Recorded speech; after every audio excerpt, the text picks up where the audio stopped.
जिस्म फरोशी कहा जाएगा, क्योंकि अपना जिस्म की आग हुआ है मुजफ्फरपुर में, जिसमें आशिक के साथ ही मिलकर उसका भी हत्या करके और बोरा में कसकर उसको भी टुकड़ा टुकड़ा करके इंडा में डाल दिया गया था।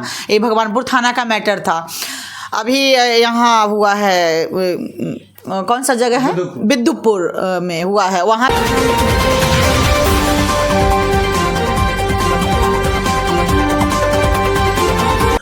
सीधे सीधे सवाल पर आते हैं कि आजकल हमारे वैशाली जिला से लेकर देश की तमाम जगहों में ताबड़तोड़ महिलाओं के द्वारा अपने प्रेमी के साथ मिलके पति की हत्या हो रही है। तो आपको क्या लगता है कि पति पत्नी का जो रिश्ता है उसमें क्या वजह है कि हत्याएं हो रही? ये तो बहुत ही शर्मसार वाली बात है, अभी देखने को मिल रहा है।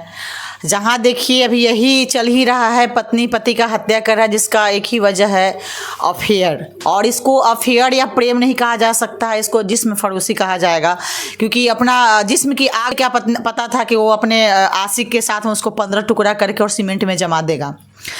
अब हम क्या ही बताएं, बहुत ही शर्म लग रहा है। अब लग रहा है कि कुछ दिनों में लड़का लोग शादी भी नहीं करेगा और शादी करने से इनकार करेगा। अगर ये स्थिति रहेगी तो लड़का लोग शादी नहीं करेगा।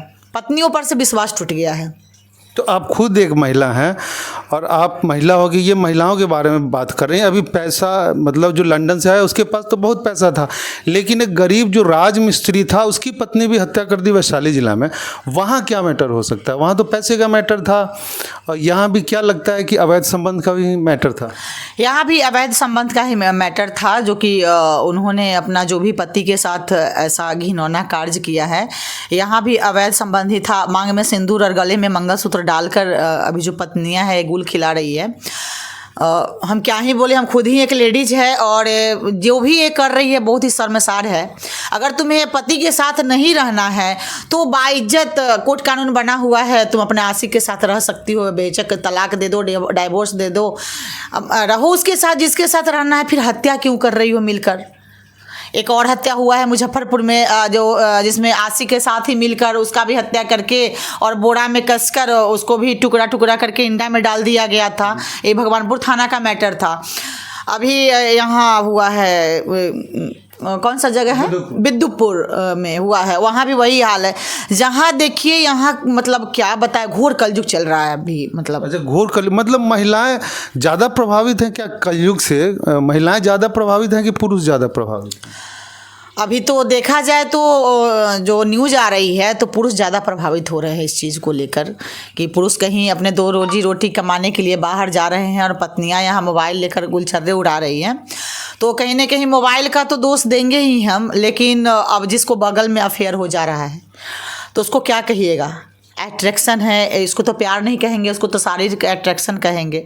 यानी कि एक से प्यास अगर नहीं बूझ रहा है तो दूसरे का यूज किया जा रहा है, और यूज करने के दरम्यान अगर पति आपको देख ले रहा है तो उसको सीधे ही हत्या, मौत के घाट उतार दिया जा रहा है। तो उनको ये नहीं कानून का डर नहीं है कि हम किसी की हत्या कर रहे हैं तो कानून अपने हिसाब से काम करेगी, सजा देगी?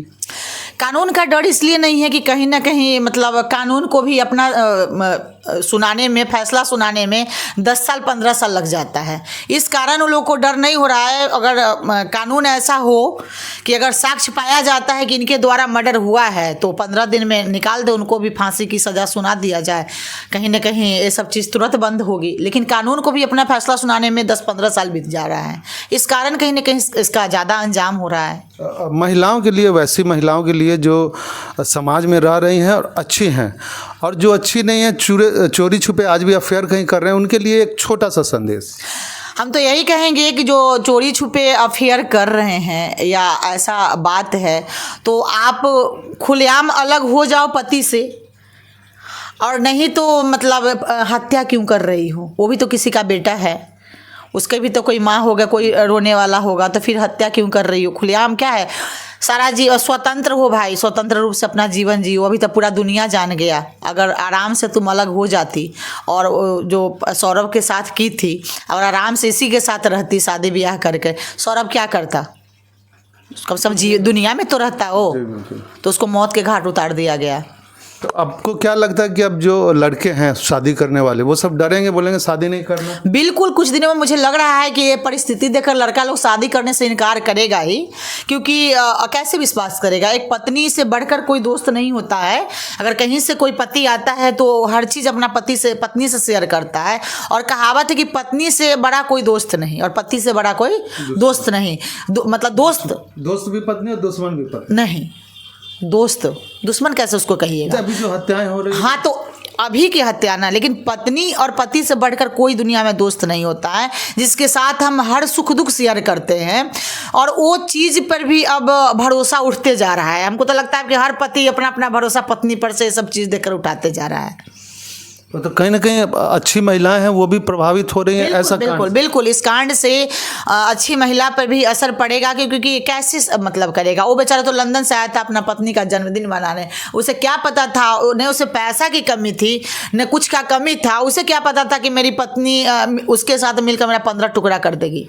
तो कहीं आपको ये नहीं लगता कि पागलपन है ये ऐसा करना?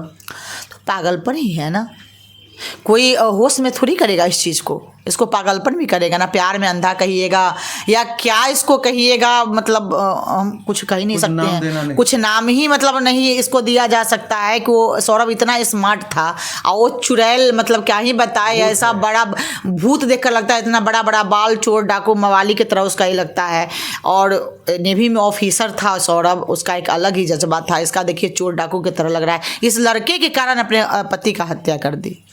अब इसको क्या कहिएगा? कोई भी पुरुष कैसे पत्नी पर विश्वास करेगा?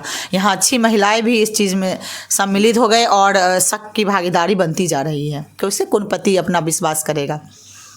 बहुत बहुत धन्यवाद आपका। ये थी हमारे साथ महिला मंच की वैशाली अध्यक्षा पूर्णा सिंह। इनका ये कहना है कि औरतों के इस काम से कहीं ना कहीं पुरुषों में भय और विश्वास की कमी होती जा रही है। ऐसे में समाज को जागरूक होना होगा, खासकर महिलाओं को जागरूक होना होगा कि अगर पति के साथ नहीं रहना है तो बाजाब्ता कानूनी रूप से तलाक लीजिए, अलग रहिए, खुद भी जिंदा रहिए और सामने वाले को भी जिंदा रहने दीजिए।